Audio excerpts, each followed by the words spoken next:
And now, it's time for another Dice Tower review with Tom Vasel. Hey folks, I'm Tom Vasel, and today we're taking a look at Villainous Evil Comes Prepared. Now this is a game that can play up to 3 players, but it's also an expansion, a standalone expansion. It can be played by itself, but it's an expansion for the game Villainous. Villainous already had its first expansion. This is the second expansion, bringing the number of villains from Disney movies up to 12. Well, there's 2 villains that I've been dying to get in the game. One I'm still waiting on, Cruella de Vil, but here is Scar, which is one I wanted. And for some reason, I missed the 2 other villains in this one, Ratigan and Yzma. Now, Ratigan from The Great Mouse Detective, which is a forgotten Disney movie. Not a lot of people talk about it, but it's a great one with just the amazing trap, good plot line, just a lot of fun. And then The Emperor's New Groove is just one of my favorite Disney movies, period. It's a laugh out loud funny, and the bad guys, Yzma and Kronk, are just as much of a part of that as the good guys. Anyhow, I digress. In this, you are one of these villains, Scar, Yzma, or Ratigan, and you are trying to defeat the other ones. I'm not going to go into how to play the game, because I've already done that in Villainous, so watch my Villainous review if you want more information on that. Here, I'm just going to talk about these 3 new villains and how they fit into the game. Let's get started.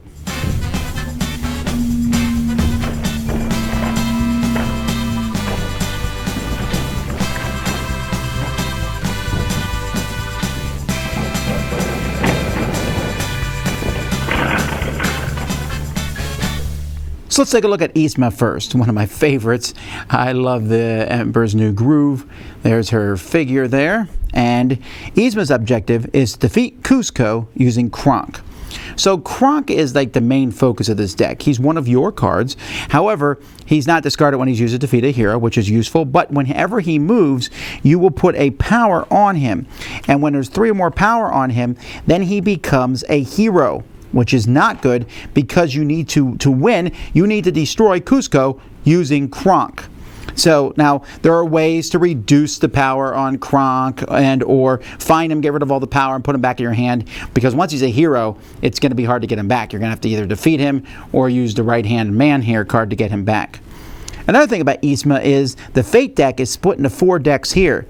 Now she has various cards where she can search through these decks, so looking for the deck and then shuffling it to figure out where is Kuzco. He's not here, okay? But eventually you want to figure out where Kuzco is so that you can play him and then he can be defeated by Kronk, in which case you win. So that's her deck, one of the more complex decks of the game because of all these special little rules, but it's a lot of fun. Ratigan is kind of an interesting chap here. First of all, his secret lair here has no icons at the top, which means that heroes in his secret lair don't really affect him. So that's kind of a nice thing. What Ratigan's trying to do to win is trying to get the Robot Queen, which can only be played to the secret lair, then get the Robot Queen over to Buckingham Palace. Now, you'll notice the Robot Queen is very expensive, but there are cards like tools and gears which make the cost of items played less, and then there are ways like the airship in which you can help transport the items to where you need to get them to go, or to even find the item. Here's the thing, if that item's discarded, what do you do? Well, in this case, Ratigan's objective, which is to start your turn with the Robot Queen at Buckingham Palace, if you can flip it, I mean it flips if the Robot Queen's discarded, and now he simply has to defeat the Great Mouse Detective himself. So I thought that was a neat thing. There's lots of different cards in this set that refer to the different characters and such that are in here.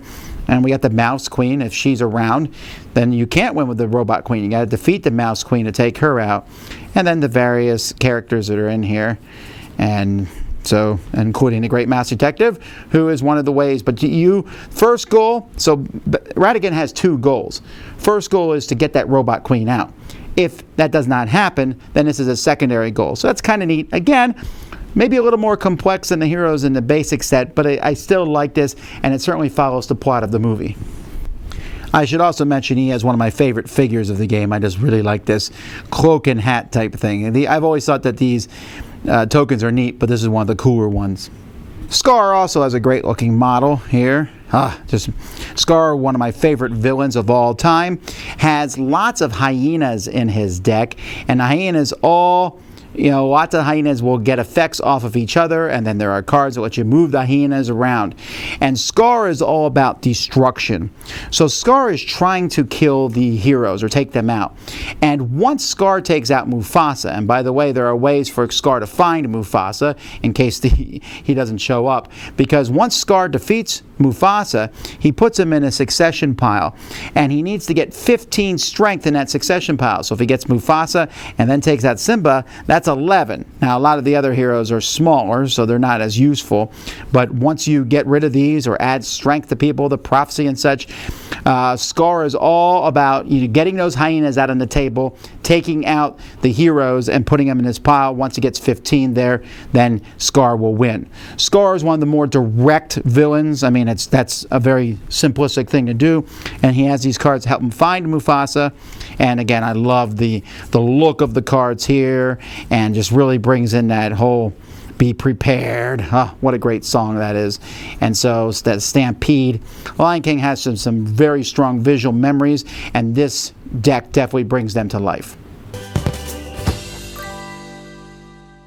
The game comes with 3 villains, and so you can see you got Scar, Ratigan, and Yzma here, each with their villain guide. And if you've never seen Villainous before, these villain guides are amazing. They tell you the strategies of your person, any special rules, and how to play them. The board, the figures for each, and then 2 decks. Everything, there's more power in here. Of course, you can play this without having regular Villainous. You can play it just as its own game, and it's easy to put all the different figures in here.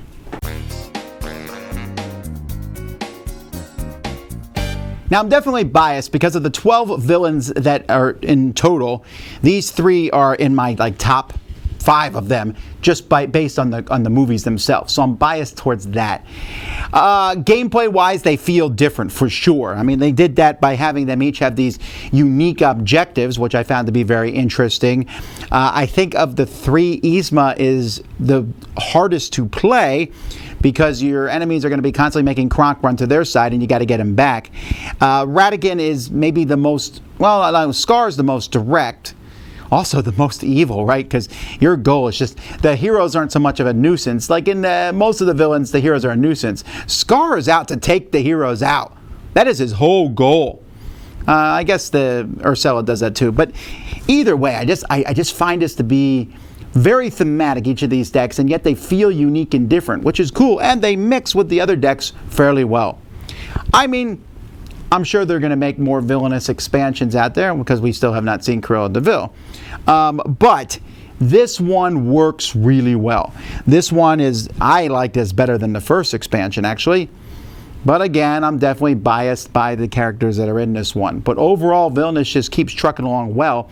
And it's a great way to get people to play some fantastic games because they're attracted by this theme, by the theme of Disney. Now, I mean, I'm sure there's no coincidence that this showed up just after The Lion King had its live movie released in theaters. But it doesn't matter. It's still based on the animated one. The art in this expansion, absolutely fantastic. The art on Scar's deck is some of the best I've ever seen in any game. It's just tremendous. But the gameplay and mechanisms are good too. It works as a standalone game. For me, I treat it as an expansion. Either way, it's going to work. It's lots of fun. Dice Tower Judgment, be prepared. Approved.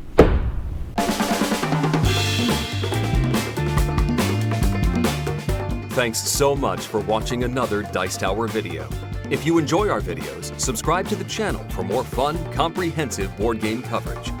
Also, consider joining us at one of our events. Come to Dice Tower Retreat, a small, intimate gathering where gaming is king. Join us for Dice Tower Cruise, the largest board game cruise. Attend Dice Tower West in Las Vegas for gaming fun on the West Coast, or Dice Tower East in Orlando in sunny Florida. Dice Tower Conventions, the friendliest gaming conventions on Earth. I'm Eric Summerer, and you've been watching The Dice Tower.